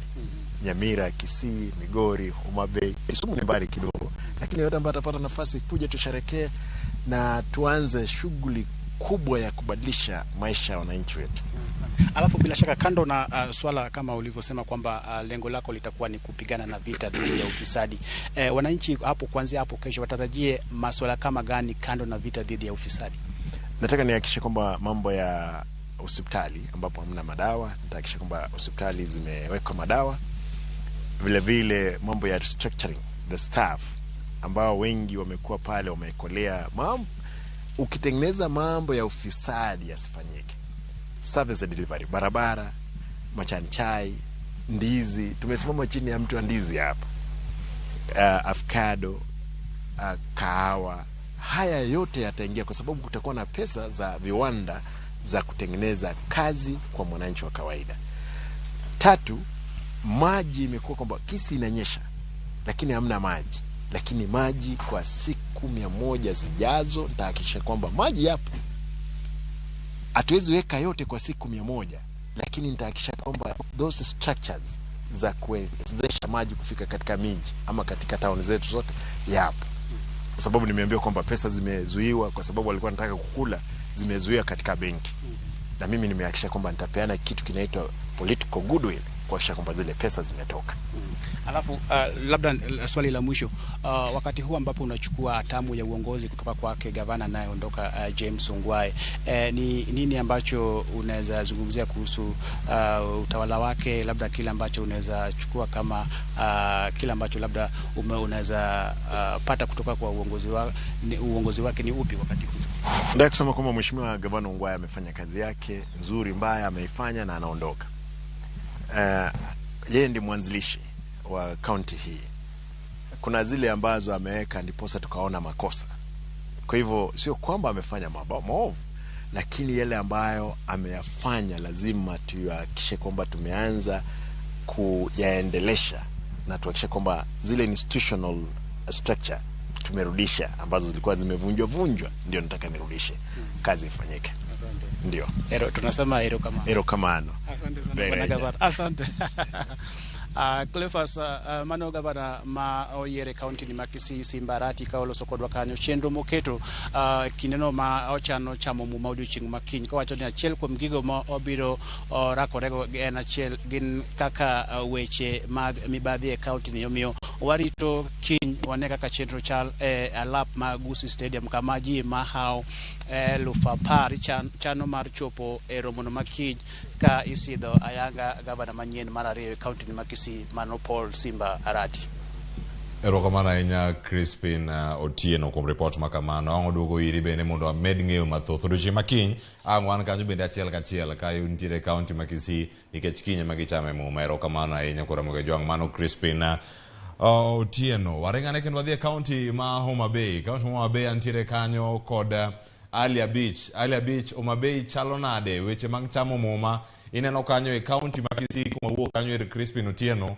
Governor osingo kanyo neno dhi tiyo mana gi $3.5 kowuok kuom $57,000. County ma Homa Bay maling'ling gin mage. Ano ka chenro dhi nyime toki kanyo. Miwane chal mar wach ni chamo muma kiny dhi bedo nade. Alia Beach. Erokamano Cleophas, koro kwano mana seche to chopo odiochieng' makiny ma en tich ang'wen ma gavana mano yiero mano otim tarik 9 dwe ni Gladys Wanga ka achiel kod jalupne kata jalup gavana moyier Joseph Yugi Magwanga biro chopo e alap tuke ma Homa Bay Stadium kaendi mar dhi e nyasi mar chamo muma margi mar apisi, kendo koro gibiro kawo county ni ka gitero mbele bang' ka gavana ma koro wuok e ofis Cyprian Awiti tieko tielo mare mariyo chakne donje telo higa mag 2013 nyaka sani ni Cleophas. Mana kaka inyalo neno wantiere alap tuke ma Homa Bay Stadium kama chenro dhi nyime mar ikruok ne nyasi mane obagi odiochieng' makiny. Kinyalo neno kaendi chenro dhi nyime mopogore ka jogo eko askeche ma county kaachiel kod rowere mag NYS bende temo tiendgi kaendi kaluwore kod ikruok ma gin godo ne nyasi makiny. Kendo inyalo neno ka jomo opogore dhi nyime kod keto tent kaendi maneno ni nyasi makiny bago kaendi chieng' tich ang'wen obi odhi makare chakre saa 3 okinyi ma chenro ma kamano igeno ni biro dhi nyime. Inyalo paro ni Gladys Wanga en gavana mokwongo mamiyo e gwenge kata imbo mar piny Kenya kaendi madhi kwongo bedo gavana mokwongo mamiyo e counties mantiere gwenge mag Nyanza kaachiel kod imbo mar piny Kenya bang' kane oseyiere yiero manotim tarik 9 dwe niendi kaachiel kod jalupne ma bende ne en jaod bura machon ma Kasipul Joseph Oyugi Magwanga. Gi kaendi Cleopas an ka kod achiel kuom jokomiti ma osebedo ka loso ikruok makare ne nyasi ma ibago ayanga odiochieng' makinyi e lap tuke ma Homa Bay kaendi kendo wadago kod mbaka onyiso ni to chenro chalo nade to gin mage magigen ma jodak ma Homa Bay kaendi geno kalore kod ikruok magiseketo ne nyasi mabiro bagi odiochieng' makinyi kod kit welo magigombo yudo nyasi ma chamo muma mar gavana ma oyier Gladys Wanga kod jalupne odiochieng' makinyi. Ibiro chako gi nyingi tinyiswa ni ikruok dhi nade kata usto gik machalo nade kalore kod nyasi mantiere Homa Bay ka odiochieng' makinyi machiegni. Erokamano ahinya. Gi nyinga iluonga ni John Apollo, an chief of protocol office the governor. To nyocha bedo oketa committee sub committee mar chenro mar chamo muma mar Gladys Wanga. Committee no jakomne en county secretary miluongo ni Professor Donald Ogweno kanyakla gi county commissioner gi committee members mantiere. Koro chieng' ma kawuono waitimo ikruok kaka ung'eyo ncho yier gavana moluor Gladys Nyasuna Wanga kendo kiny ochamo muma kanyakla gi deputy governor mare. Oluong welo mang'eny, welo moluong madhi ae ward ka ward, wan gi ji madhi romo 2,500 madhi biro, to gi welo moa e county bende, moko bende dhi ae government mamalo. Kiny saa 3 chenro chakore kendo judge madhi timo chenro makamano nitiere. Kiny Gladys chamo muma kanyakla gi jalupne Oyugi Magwanga. Gimoro amora oseket in place kendo wan gi geno ni kiny odiochieng'ni nadhi maber. Ne waneno ka jalup county commissioner ma Homa Bay ka kod komanda mar obila sub county ka bende ne temo luorruok e pap ka. Ang'e ni gin achiel kuom jogo eko matie komiti maloso nyasi makinyo. Ang'e ni chenro mag rita kwe be gisefwaro ni to chenro mag rita kwe chalade mabiro neno ni welo kaachiel kod jopiny makinyo yuore nyasi makamendi obedo kod rita makare sama koro nyasi makamano biro dhi nyime. Kaka wacho ni kare, county commission en achiel kuom jabura maloso chenro ni kendo kano wuoyo kode kendo kaka osebedo ko onyiso komiti chenro mar arita kwe oketo makare kabisa kendo wan gi geno ni kiny function nadhi maber maonge wach moro amora kaluwore gi weche mag security kaka osenyisowa ni kare kabisa. Ang'eyo ni nyasi makama bedo ga nitie jomigwelo kaachiel kod jopiny mimiyo thuolo mar biro. Kang'e ni ugeno welo ma biro donjo kama ugwelo adi to japiny ma kawaida ma Homa Bay kande bende kiny nigi thuolo mar donjo stadium kaendi neno kaka chenro mar chamo muma biro dhi nyime. Jopiny duto orwaki e chenro makinyni kendo kwagi ni kiny by saa 3 gidonj ka orwakgi duto kendo nitie welo mogwel makiny biro e nyasini. Kaka nawinjo kuom komiti wan gi welo mogwel maromo 2,000 makiny ne bieko e nyasi makamae. To jopiny duto bende ogwel mondo kiny one kaka moluor gavana maromo yiero miyo mokwongo bedo gavana e Nyanza ka kiny chamo muma gi jalupne Joseph Oyugi Magwanga. Apollo kapok awe ang'e ni nyasi ma kamaendi nitiere kit omenda monego bed ni itiyogo mondo nyasi odhi makare nikech en nyasi maduong' mar keto gavana bedo ofise kaachiel kod jalupne. Ok ang'e ni kaka un komiti mane tayo chenro mar chamo muma mar Gladys Wanga kaachiel kod jalupne Oyugi Magwanga. Ok ang'e ni inyalo nyiso joneno mag Ramogi TV ni to ikruok chalo nade kata nitiere budget manotimo maromo nade ma biro miyo nyasi ni dhi nyime yo mowinjore. Erokamano ahinya. Gima ng'eyo ni pesa mitiyogo ka en pesa matin kabisa mana mar make sure ni swearing in otimore maber. To kanyal lieko ni pesa nitie komiti mochung' ne finance matimo mago. An kaka ja protocol chenro manaloso ni make sure ni pap ka obedo maber. Koro gi sani to kanyalo wacho ni pesa di ma gidhi tiyogo together. But wabiro ng'eyo kamano ka odiochieng' ogik wabiro ng'eyo ni nyaromo pesa di. Ang'e ni ng'ama osebedo ka loso chenro makama inyalo lieko ni to adi manyalo romo e chenro makamaendi. Ma opogore. Chenro ka chenro bedo ga arrangements mopogore opogore. Kaka mano tim higni 5 mokalo nopogore, ma bende sani ka piny dongo ma opogore. Koro budget line pogore ga kabisa. Koro ok anyal wacho ni adima manyalo lieko sani. Kwa tieko en ote mana mengo ne jopiny e county kaendi motelo ne nyasi modiochieng' makinyi.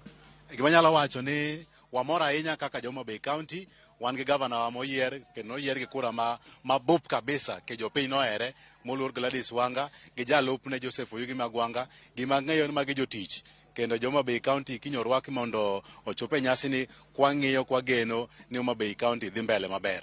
Erokamano.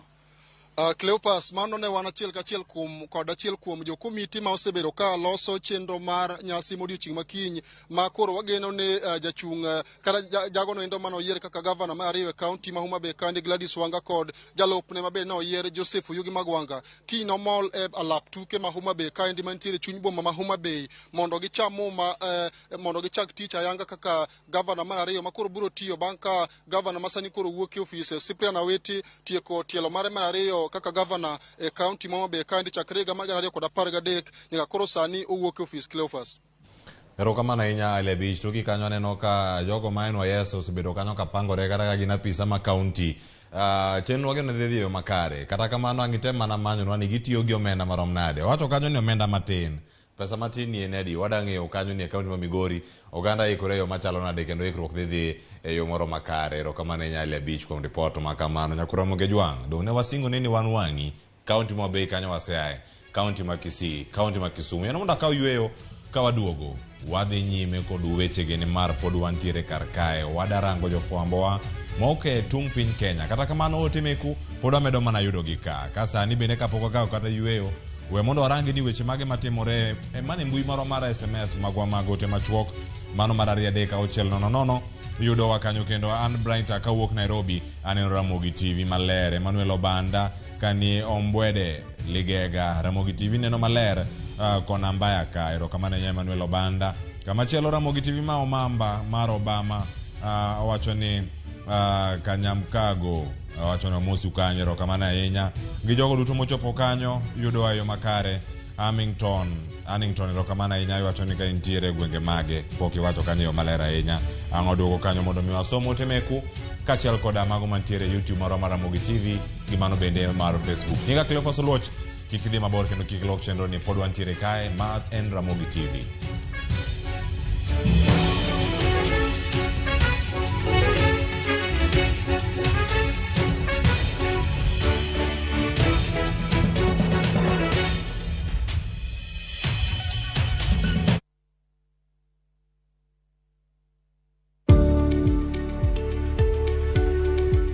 Yud chudo maromre kodi kaito iti kod omenda matin ne chudo miyudo.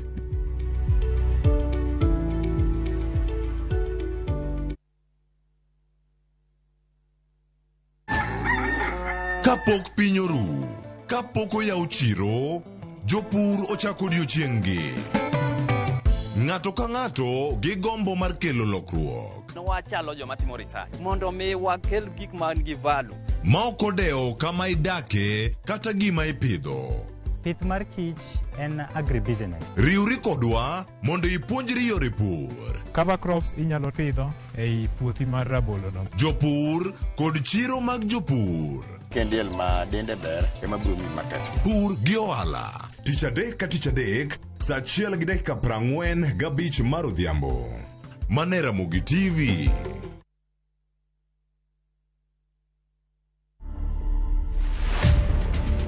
Niliitwa Githeriman 2017, tukaenda State House na bibi yangu. Nikaenda nikapatiwa samba, nikapatiwa cheki yangu. Na nikapatiwa mpaka title. Uko na surprise nyingine unataka kupatia Wakenya? Yes, niko na kanini kakitu kakubeba uji na ugali. To watch this story and more, download the Citizen Digital app today. Kenya's #1 app, Citizen Digital. Wakenya wengi wanaendelea kushiriki na kushinda $300,000 kwenye Shabiki Major Leagues Jackpot. My name is Stephen from Nyeri County. I participated in Shabiki Major League Jackpot and I'm a winner. With only 10 bob, you too can be a winner. Majina Simon Drango kutoka Bomet.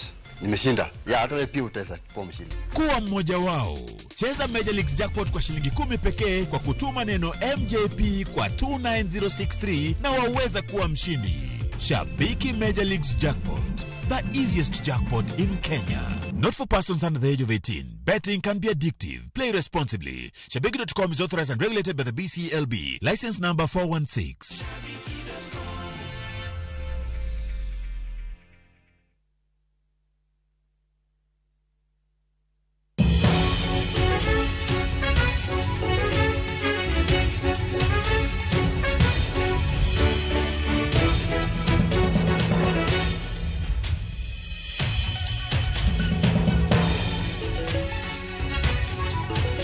Nyagora magejwang waseka uyo madundo kendo duogo kawa goniero kamano bende gigo duto mosebedo kanyo katimore kendo sani koro wadhi nyime gi weche mosebedo katimore piny Kenya gi mago bende matimore pinje maoko yudo gi mane Ramogi TV ni mar wan kae mana mondo mi wakoni gigo mosebedo kamuoch kendo tucho kuonde mopogore opogore. Kama koro wayudo kanyo ni weche matimore e piny Kenya gin mage. Jambetre machon mar piny Kenya e piny Korea Kitau Ngovi ochiwo puoch gi pak ne ute fwambo ma pachoka ahinya to nyaka londo kuom tich maber ma moko kuomgi owacho ni moko gigo mabecho ma bende ne otimore e yiero ma higa ni. Kitavi ma bende ne en jambetre mokwongo e piny Korea owacho ni yiero ma higa ni mar Kenya chal kod manotimore e piny Korea kowacho ni kweno mar ombulu notimore e yor mbui maonge ng'ikruok. Bende Kitau nokawo thuolono mar paro ne jofwambo machung' motegno kendo timo tijgi e yo makare.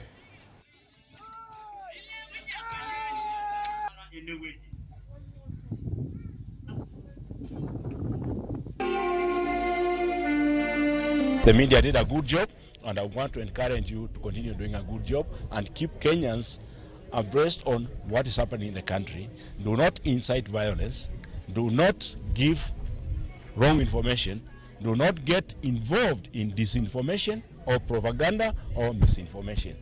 Give people the facts and let them form their opinion. Kenya loaned Korea $10,000 in 1964, and it took Korea 2 years to pay back. But Koreans have performed a miracle, and they are probably 30 times ahead of us in terms of per capita income.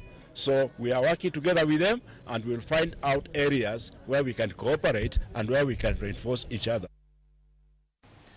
Wadhi nyime nyakoro magejwang wadhi nyake kaunti no ma Nyamira. Kama koro kwenye kaunti ma Nyamira okowe chiene ikruok makoro nyaka sani neno kagima osirumo ka gavana ochomo kama odhi chamo muma. E nyasi mano nego chakre odiochieng' ma kiny sadek okinyi ibiro yaw ne oganda kod welo moa 5,000 donjo e alap mar skul primar no ma Nyamira. Jang'ad bura Roslyn Ougo biro tayo chenro no.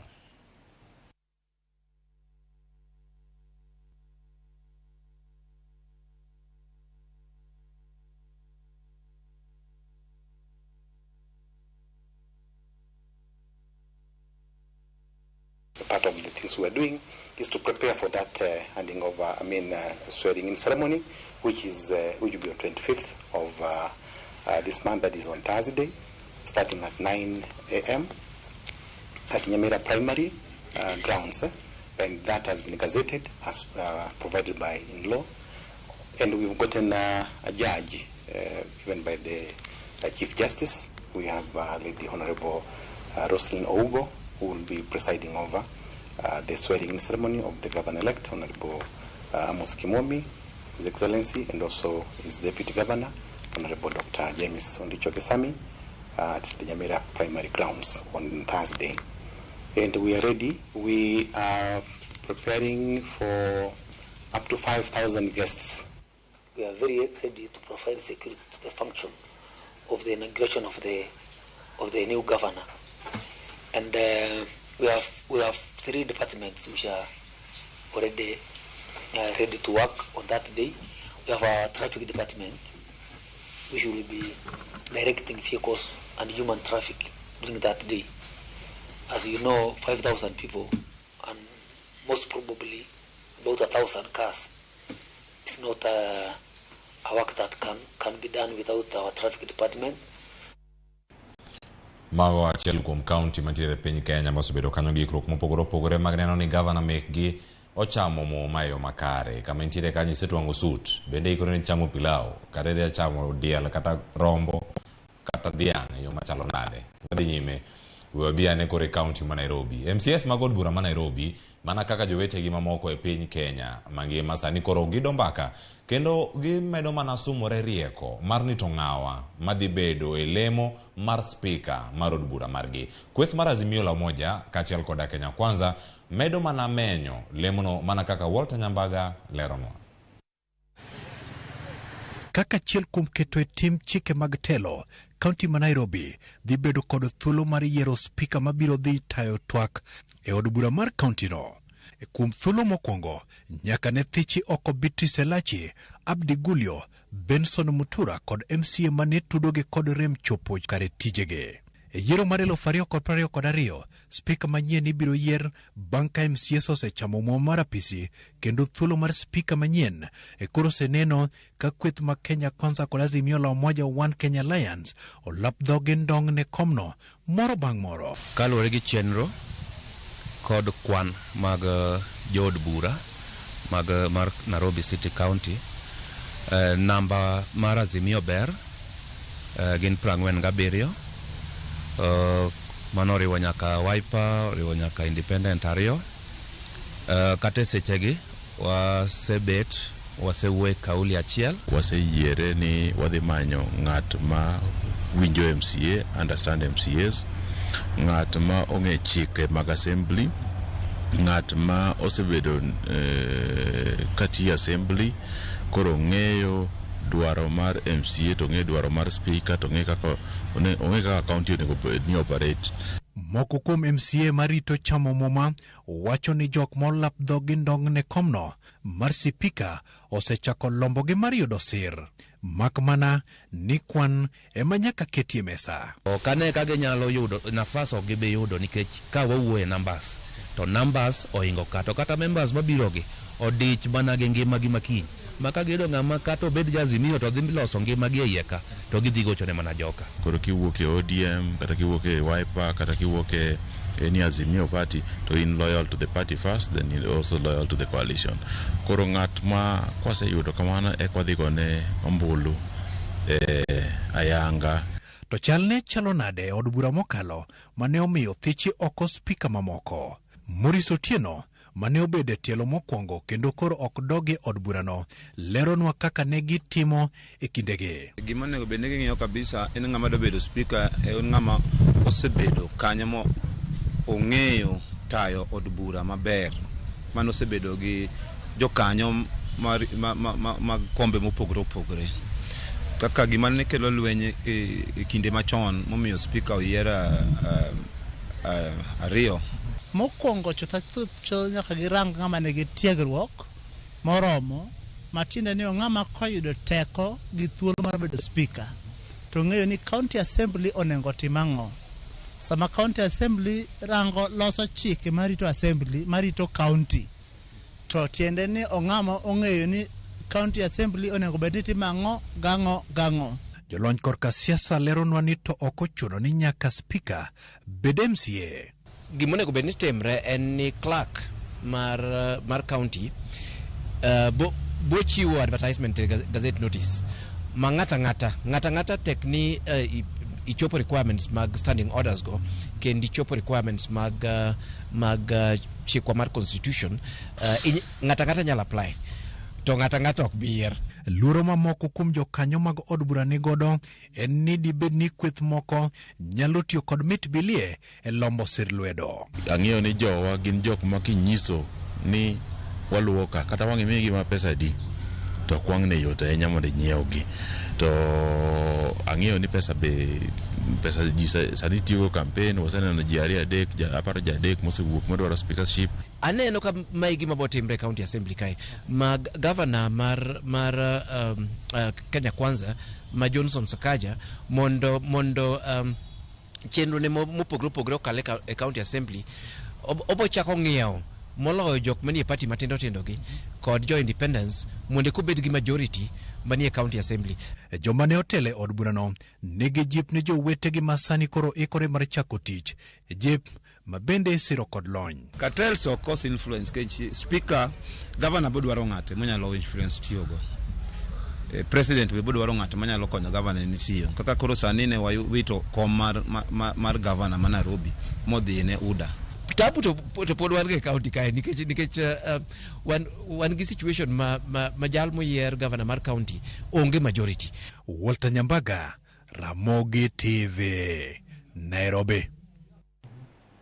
Erokamano ahinya Walter Nyambaga ka ni Nairobi. Kendo koro wadhi mana nyime gi weche moko e county ma Murang'a. Gimane matimore kacha, riwruok mar mine mane laro kombe mopogore opogore mag siasa e county ma Murang'a to ne ok oyudo kombe go. Koro dwaro ni mondo gavana ma Murang'a moyier Irungu Kang'ata kod jotelo duto moyier mar neno ni giketo e tim chenro mag dongruok mane gin godo e kaunti no. Kane giloso kod jofwambo e kaunti ma Murang'a, jotelo go ne okwayo jotelo duto moyier mondo obed kanyakla mondo gikel lokruok makare e ngima mag jogo ma gitelo negi. Bende gikwayo sirkand kaunti no mondo omigi tich.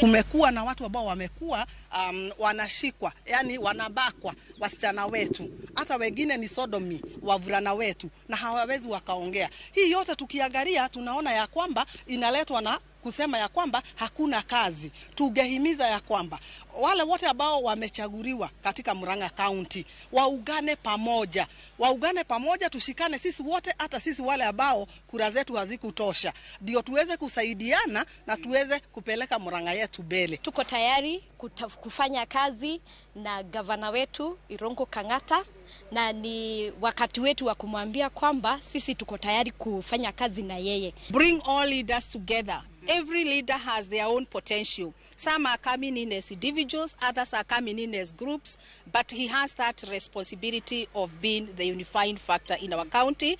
And the way we know him, we are confident that he's going to bring unity in Murang'a County. Kawuok e kaunti no ma Murang'a nyakoro Ramogi Murang'a ne matimore kaunti ma Laikipia, kama koro ayudo kanyo ne gavana moyiere kaunti ma Laikipia Joshua Irungu osingo mar tieko chenro duto mag dongruok mane ochaki gavana machon Nderitu Mureithi. Irungu mane en gavana mokwongo kapok ne oyombe gi Mureithi higa mar 2017 omedo wacho ni sirkal mare mar kaunti ma Laikipia ok bi jwang'o jotich mane tiyo machiegni gi gavana machon Nderitu Mureithi. Nochiwo singo ne jogo mane omiyo rak mag tije kaunti kendo ne pok ochulgi ni gibiro tieko gowigo duto.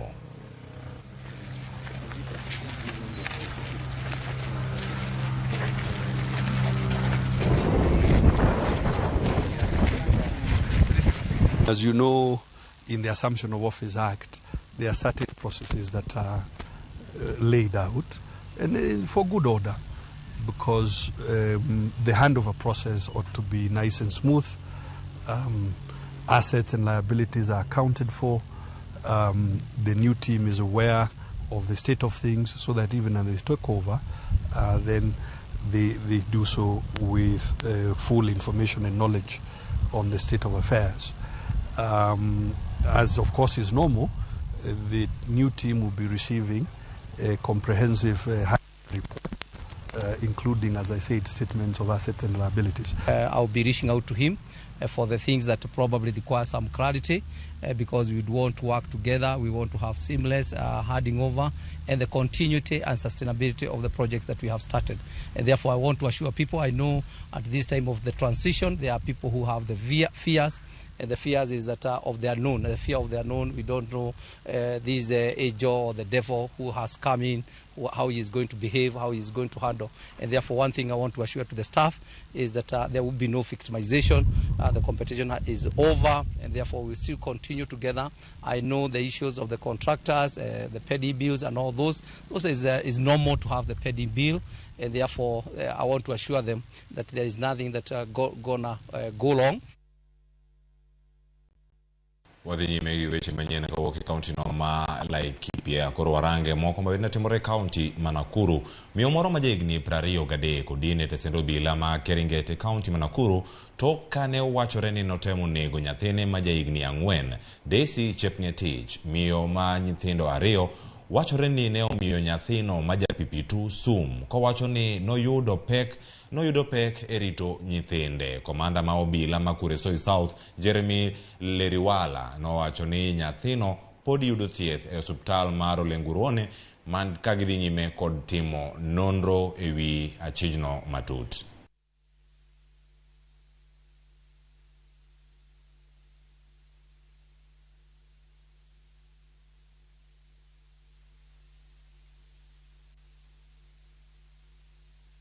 Tulikuwa tumeachana for a long time. Na pia mtoto tulikuwa na yeye kwa nyumbani. Venye tu alikuja akamchukua mtoto, akaniambia anaenda mashishi, anaenda kuonyeshana mtoto. Sasa nikambali yeye. Sasa waenda na yeye. Fenya alienda akamfunga simu yake. Tutaishi na mtoto. Akipata nafuu mimi nampeleka nyumbani. Tukae na yeye penye tulikuwa kwa nini kabla hajakuja kuipa yeye. Kama watoto itakuwa mzigo kwako, waachilia wacha watoto wakae kwao na baba yao. Usimpeleke uende ufanyie kitendo kama hichi. Watoto wana hatia. Watoto ni wa kila mtu. She gave her a poison called theatrics, ile ya kupe. Alimpa sumu, mtoto akanywa sumu, akagonjeka, akakimbizwa hospitali pale Ole Nguruoni. Na ndugu yake alipiga ripoti kwa polisi, askari wetu wakakimbia hadi pale mahali ambayo walimpata msichana, mama sasa yule Daisy mwenye mtoto, na akachukuliwa hatua, akawekwa ndani. DCIO na askari wake wa DCIO wakachukua kesi na kumtayarisha kumpeleka kotini. Sisi zote tuko na shida. Hakuna mtu ana shida. Na dawa ya shida sio kuua mtoto. Ukishindwa kulea mtoto kama hata umemzaa, huyo ni malaika wa Mungu, unatupa, tunampeleka hata kama ni children's home ama tunatafuta wahisani watamshughulikia.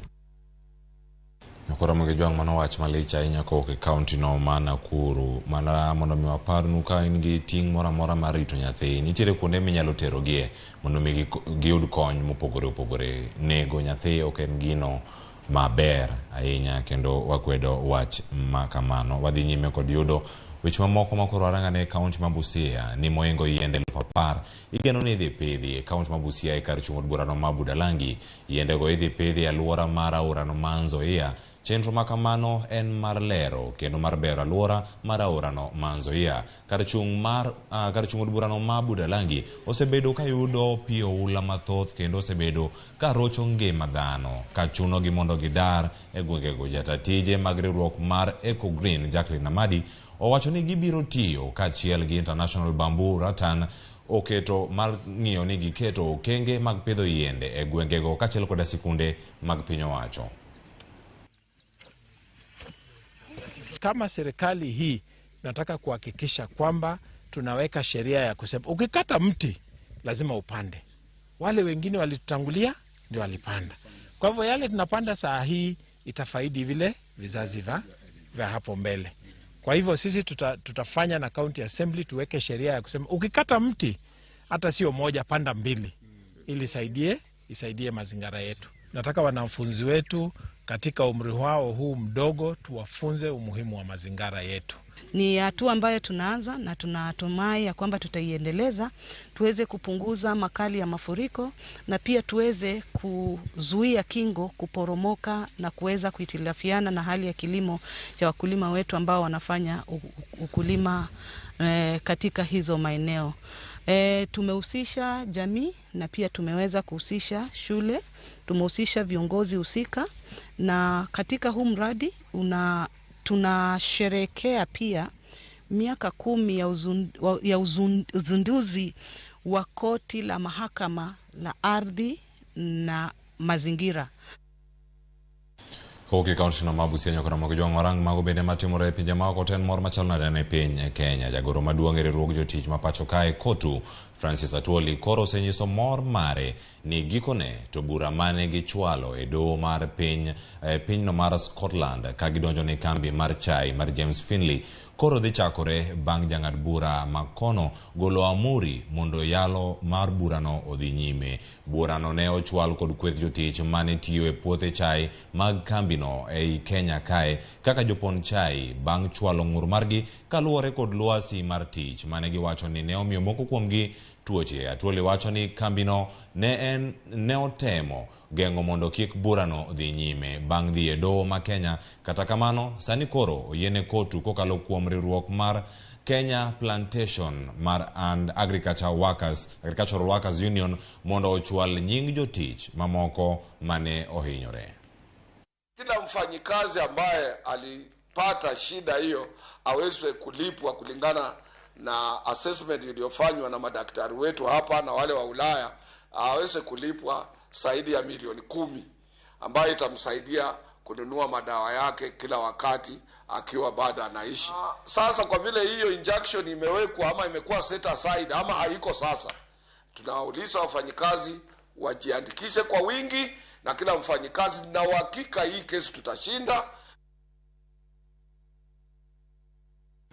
Kauke mago motemore pinje mako nyakora moge jwang wantiere gi weche mathoth makoro sani bende wadayudo thuolo mana mar rango ni nyaka sani gik mage mosebedo kanyo katimore ka warango gigi duto mosebedo kanyo kadhi nyime. Okinyi ma kawuono nyakora moge jwang ote meki mosebedo kacha ka ioro. Sani koro wantiere gi thuolo mar yudogi ote machuok bende wan go kanyo SMS line mar pod nari adeka auchiel nono ka pod gintiere kar kae. Watemo yudo jafwabowa mano Sifros Okinda ma bende ang' miyowa wach maler ni en gimane mabiro kanyo matimore migao no mar somo, sekta no mar somo ta ahinya kinde gi duto ma oganda jo Kenya nyithindo osedok e sikunde kendo sani ikruok nitiere mar dar ka giwuok e sikunde, ka giwuok e klas no mara wachno grade no mar 6 ka gidonjo bende nyaka e grade no mar 7. Koro wacho kanyo ni junior secondary kacha di bedo e yo machalo nade. Gedo mag sikunde kata klase mag CBC osebedo kanyo kadhi nyime. Nyakora moge jwang nyaka sani gin gik mage monego bedni ing'eyo. Atamalo moyo 90 osebedo kacha ka orumo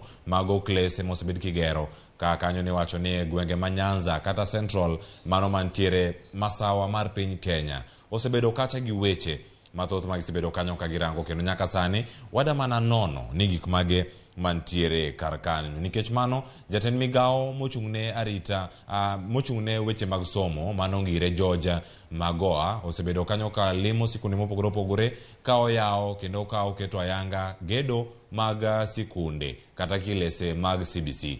Atuda achiel kachiel kod Sifros Okinda klese mag CBC koro igero. Odiochieng' ma kawuono ka ngire George Magoa ntiere bore Nairobi. Chenro chalo nade? Kapo nono osetiyo kata kapok ochako miwane kaka ogeno wuotho odiochieng' ma kawuono konono klesego mag CBC mantiere kaunti ni ma Nairobi. Sifros. Erokamano Nyakleofas nyakora Ramogi wantiere boma ma Nairobi e sub county Manjiru e skund ya wuoyi mar sekondar miluongo ni Muhuru Mishiru kama bende jatend migao mar somo manongire George Magoa koko wuok mana kae sani gi sani ne ochopo kairi mar yango kilese 2 mag chenro manyien mar lai mar CBC kaka wang'eyo kochopo Januar mar higa mar 2023 jopuonjre ma bende yango junior secondary biro donjo e grade mar 7.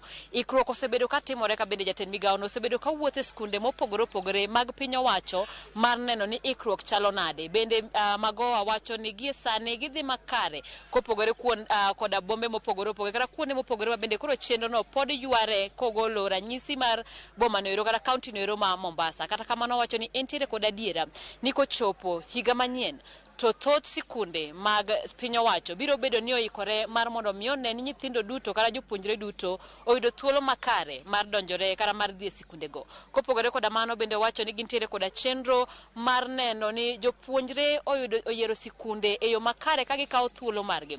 Magoa wacho ni chenro mar yiero sikunde ok en gino mayot ka bende kwayo jonyuol mondo kaw kinde moromo owuo kod nyithindo mondo ging'e ni jopuonjre go dwaro ang'o kapok giyiero sikunde. Bende wacho ni nono ni thuolo mayande ochiw mar portal no mar yiero kilese mar yiero sikunde kadipo ni okoromo gi yie mar biro choro kinde mar neno ni jopuonjre duto oyudo mana sikunde makare ma bende gibiro donjoe. Bende kaluwore koda wechego eko mag jopuonjre manitiere koda ng'ol mopogore opogore. Magoa wacho ni migao mare oseketo mane tim kendo gie chenro machielo biro luongo jofwambo kata ute fwambo mar mondo mi obed joneno mar kilese manyasani ma ogerne jopuonjre e lai mar CBC mago modak koda ng'ol ma opogore opogore.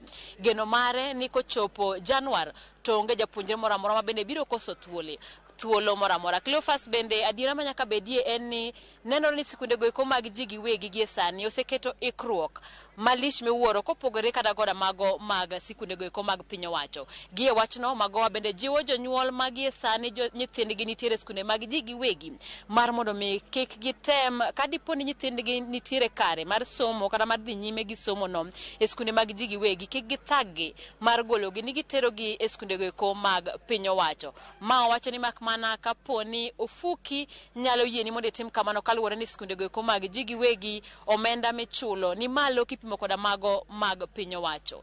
Wang'e maber ni kochopo Januar mar higa manyien, jopuonjre madirom 1.2 biro donjo e grade mar 7. Kapenjo maduong' pede ni bende sirikal kata piny owacho oseketo ikruok makare kopogore koda kilese mwandu go eko ma CBC dwaro mar mondo mi ochop kare chenro makamano. Bende kik wiwa wil ni gi eskinde gi eki weche go eko mag loko telo en gima bende pod thago wi oganda mathoth. Kapo nono ni migawo ni eri odar moter ir ng'at machielo, ere kaka obiro dhi nyime koda tayo chenro mar gero kilese kachiel koda ikruok makare ne lai manyien mar somo mar CBC. Cleophas. Erokamano ahinya Simfros Okiendo kuom ripot ma kamano. Oduogo ire weche manyien mag migago mondo miwa maler gigo duto mosebedo kanyo katimore ni dar to koro ji dare yo machalo nade kochomo mano lony manyasani. Owacho ni skunde sekondar madundo klese go bende dhi nyime. Mano Simfros Okiendo nyakora moge jwang kendo wago ni erokamano kuom weche ma osebedo kawayudo kendo wacho na wasingo ni kawachako nwa dhirango county ma opogore. Yena mondo atiek gi kanyo to daher mar tieko mana kakoro wayudo ote ma osebedo kata kuoro Ramogi ano sote mara Muhuru Bay. Aneno Ramogi TV malere dala ma Saume. Erokamano ahinya. Kamachielo ma simidendo ni Minfeni amor kodu mang'eny ahinya kan rangwe kae amor kanini. Erokamano ahinya Ramogi TV. An Joshua kawuok Karapul County namba 41 wacho ni omor ahinya gi Ramogi TV. Niko wuok Kapetro wacho ni amor gi Ramogi TV kendo ayie gi Simbarati gik mamora thoth ahinya. Wacho ni gik moko ok kethne pesa. Erokamano kuom ote mari kolore kod weche manyien mabende wasebedo kwakelo ni achiel kachiel. Eli kawuok Nyang'ao Rongo sub county yudo wa yo makare. Lox Ponde kantiere Migori yudo wa kero wacho Ramogi rieny oneno yo makare. Oyawore uru ahinya. Arlington bende nitiere kar kanyo. Jogo maneno wa Facebook kanyo engineer Onono this. Erokamano. Eric Ochieng Maruma oyudo yo makare. Engineer Onono Eric podni kanyo. Chris Beryl Oduor Kamlonga Ukwala ndani. Christopher Ayer wacho ni oneno waka intere county ma Kisumu. Mane thuolo mano ayudo nyakora moge jwang. Elo jogo duto mano keto chenro ni obire yo makare wagonu erokamano. Mano moting'o jogo mamako picha, jogo mamako duol, director, jogo duto mosebedo kanyo duto ka chano chenro ni kaka giluore wagonu erokamano. Nyaka jogo mosebedo kanyo ka konyowa kaka wanyalo kelnu weche manyien gi jogo mane tayo chenro wagonu erokamano. Elo Sharon Ong'ao kod Joyce Oduor. Nyinga Cleophas Oluoch. Oriti masani Nyasaye mondo riti kwete ber budho wamed mana bedo gi kwe kinde duto. Oriti masani.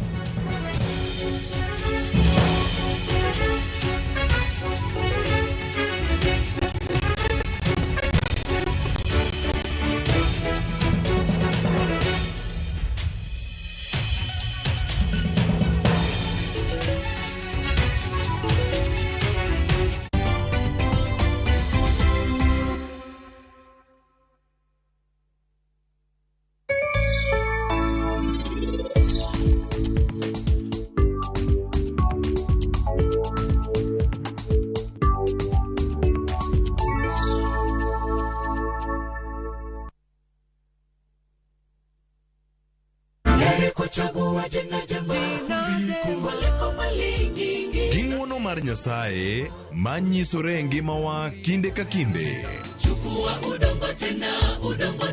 Ber ka waduoko ne erokamano kod pak.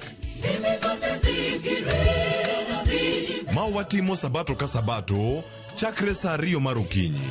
Yud gweth kod ngima manyien kuom Kristo kokalo kuom puonj koa kuom jotich Nyasaye.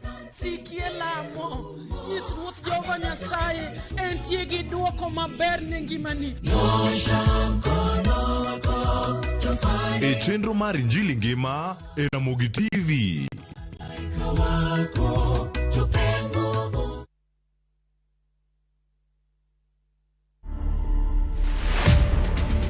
Niliitwa Githeriman 2017 tukaenda State House na bibi yangu. Nikaenda nikapatiwa samba, nikapatiwa cheki yangu.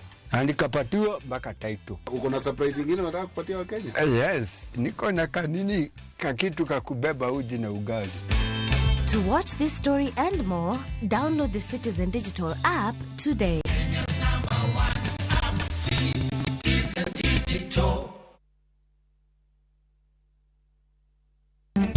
Kikiera nine no gari maringo kodo.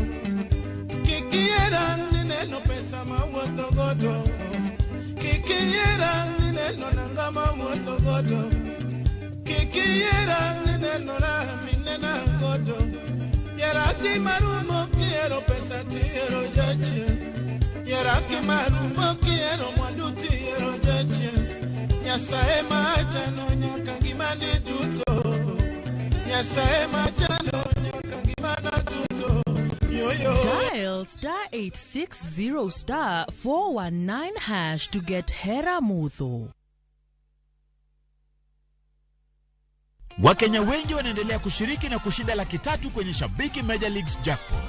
My name is Steven from Nyeri County. I participated in Shabiki Major League Jackpot and I'm a winner. With only 10 bob, you too can be a winner. Majina Simon Drangu kutoka Bomet. Nimeshinda. Ya hata wewe pia utaweza kuwa mshindi. Kuwa mmoja wao. Cheza Major Leagues Jackpot kwa shilingi 10 pekee kwa kutuma neno MJP kwa 29063 na waweza kuwa mshindi. Shabiki Major Leagues Jackpot. The easiest jackpot in Kenya. Not for persons under the age of 18. Betting can be addictive. Play responsibly. Shabiki.com is authorized and regulated by the BCLB. License number 416.